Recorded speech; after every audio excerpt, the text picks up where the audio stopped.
અમદાવાદમાં ઓલિમ્પિક્સના આયોજનની વાતો ઘણા સમયથી ચર્ચામાં છે. જોકે ઓલિમ્પિક્સની ચર્ચાઓ વચ્ચે હવે અમદાવાદમાં વધુ એક આંતરરાષ્ટ્રીય રમતોની યજમાનીની તૈયારીઓમાં લાગ્યું છે અમદાવાદ. વર્ષ 2030માં અમદાવાદમાં રમાવા જઈ રહી છે 24મી કોમનવેલ્થ ગેમ્સ.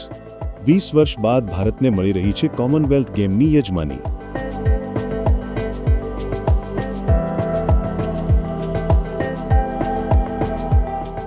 અમદાવાદની યજમાની માટેના રાઇટ્સ આપવા પાછળ એક મહત્વપૂર્ણ કારણ છે. સમિતિએ ટેકનિકલ ક્ષમતાઓ, રમતવીરોનો અનુભવ, માળખાગત સુવિધા, શાસન અને કોમનવેલ્થ ગેમ્સના મૂલ્યો સહિતની બાબતોના અનેક માપદંડોના આધારે ઉમેદવારો અને શહેરોનું મૂલ્યાંકન કર્યું હતું. 26 નવેમ્બરે મળનારી બેઠકમાં સત્તાવાર આ અંગેની જાહેરાત થશે. ઉલ્લેખનીય છે કે 2010માં ભારતે પહેલીવાર કોમનવેલ્થ ગેમ્સની યજમાની કરી હતી.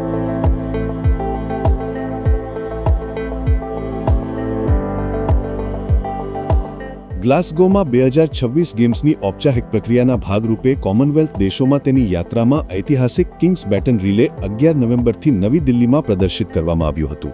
રાષ્ટ્રીય રાજધાનીમાં 2 દિવસ પ્રદર્શિત કર્યા પછી તે બેટન અમદાવાદ તરફ નીકળી હતી. કિંગ્સ બેટન રિલેનું અનાવરણ રમતગમત મંત્રી મનસુખ માંડવિયા, ભારતમાં બ્રિટિશ હાઈકમિશનર લિન્ડી કેમેરોન અને ભારતીય ઓલિમ્પિક એસોસિએશનના પ્રમુખ પીટી ઉષાની હાજરીમાં કરવામાં આવી હતી.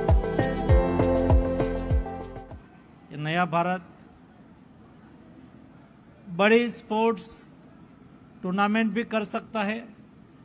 A new India world cup आयोजित भी करता है और वर्ल्ड कप जीतता भी है.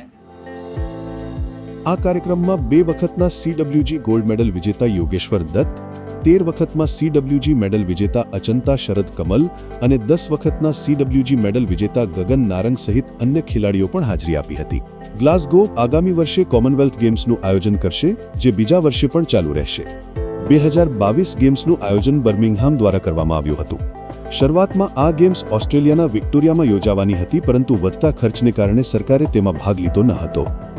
આ કિંગ્સ બેટનને ભારતીય વિઝ્યુઅલ આર્ટિસ્ટ આકિબ વાની દ્વારા ડિઝાઇન કરવામાં આવ્યું છે અને તે 12 થી 13 નવેમ્બરના રોજ DLF એવન્યુ સાકેત મોલમાં પ્રદર્શિત કરવામાં આવશે. ત્યારબાદ તે 14 નવેમ્બરના રોજ અમદાવાદ જશે, જ્યાં 3 દિવસ 15 થી 17 નવેમ્બર સુધી એક મોટો કાર્યક્રમ યોજાવાનો છે.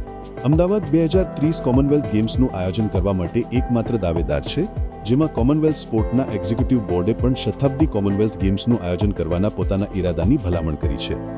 યજમાન શહેર અંગેનો અંતિમ નિર્ણય 26 નવેમ્બરે ગ્લાસગોમાં કોમનવેલ્થ સ્પોર્ટ જનરલ એસેમ્બલીમાં લેવામાં આવશે. તમને જણાવી દઈએ, ભારતે છેલ્લે 2010માં નવી દિલ્હીમાં કોમનવેલ્થ ગેમ્સનું આયોજન કર્યું હતું.